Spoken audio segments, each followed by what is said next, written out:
لیوینیا ایک فیری تھی جو لیوینڈر جنگل میں رہتی تھی، ایک ایسی جگہ جہاں سب پھول لیوینڈر کے تھے۔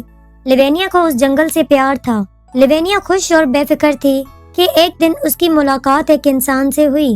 اس کا نام اسد تھا۔ وہ ایک شہزادہ تھا جو اپنے قلعے سے بھاگ آیا تھا۔ وہ اپنے باپ کے سخت قانون اور ماں کے تلخ لفظوں سے تھک چکا تھا۔ اسد دنیا دیکھنا چاہتا تھا، خوش رہنا چاہتا تھا۔ ایک دن اسد وہاں سے گزر رہا تھا جب اس نے لیوینڈر جنگل کو دیکھا۔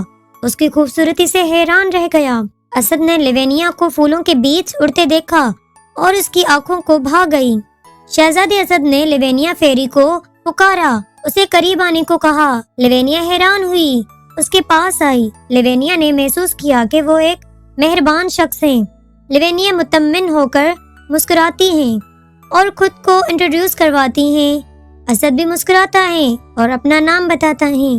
وہ بات کرنے لگتے ہیں اور جلد ہی ان کی دوستی بن جاتی ہے۔ لیوینیا اور اسد دونوں لیوینڈر جنگل میں ہر روز ملتے ہیں۔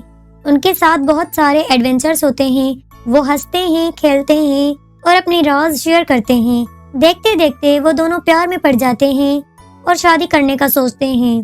لیوینیا اور اسد اپنے بیچ کا فرق نہیں دیکھتے۔ ان کے لیے ایک دوسرے سے محبت بس کافی ہوتی ہے۔ لیکن ان کی خوشی زیادہ دیر نہیں رہتی کیونکہ زارا نام کی ایک چڑیل لیوینڈر جنگل میں آتی ہیں۔ چڑیل لیوینیا کی خوبصورتی اسد کی محبت سے جل جاتی ہیں۔ وہ نہیں چاہتی کہ ان دونوں کی شادی ہو، اس لیے چڑیل ان کو ایک شراپ دیتی ہیں کہ جب سورج نکلے گا فیری لیوینیا ایک لیوینڈر پھول میں بدل جائے گی، شہزادہ اسد ایک انسان میں بدل جائے گا۔ لیکن جیسے ہی سورج ڈوبے گا تو لیوینیا واپس فیری میں بدل جائے گی اور شہزادہ اسد ایک بھیڑیے میں بدل جائے گا۔ اب سے تم کبھی بھی ایک ساتھ نہیں ہو سکتے۔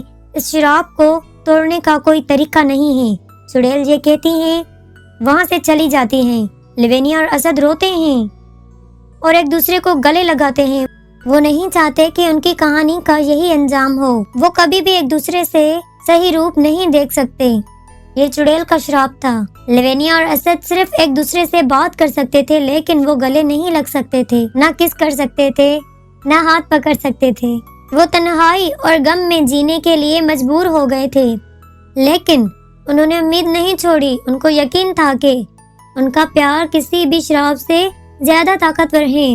انہوں نے قسم کھائی کہ وہ ساتھ رہنے کا کوئی طریقہ نکالیں گے، چاہے کچھ بھی ہو۔ تب انہوں نے مدد کے لیے ایلڈر ٹری نام کے ایک سپر اولڈ اور سمارٹ ٹری کے پاس جانے کا فیصلہ کیا۔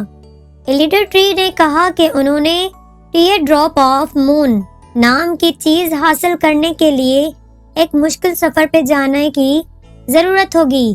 یہ اسپیشل چیز ایک بڑے پہاڑ کی چوٹی سے چھوٹی پہ ملے گی۔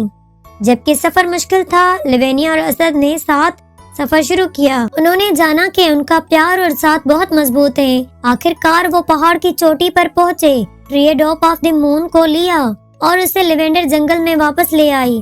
ایلڈر ٹری کو یہ بتائے ہوئے طریقے کے مطابق انہوں نے ٹری ڈراپ آف دی مون کو ایک دوسرے پہ چھڑکا۔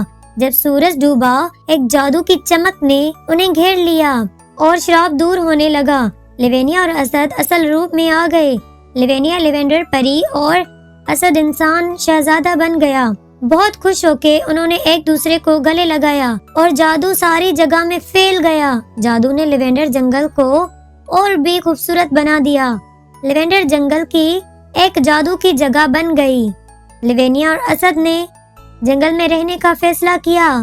ان کی کہانی مشہور ہو گئی، یہ بتاتے ہوئے کہ پیار اور ساتھ سچا ہو تو کوئی بھی پرابلم حل ہو سکتی ہے، اور اس طرح وہ خوشی خوشی اپنے جیون بتانے لگے۔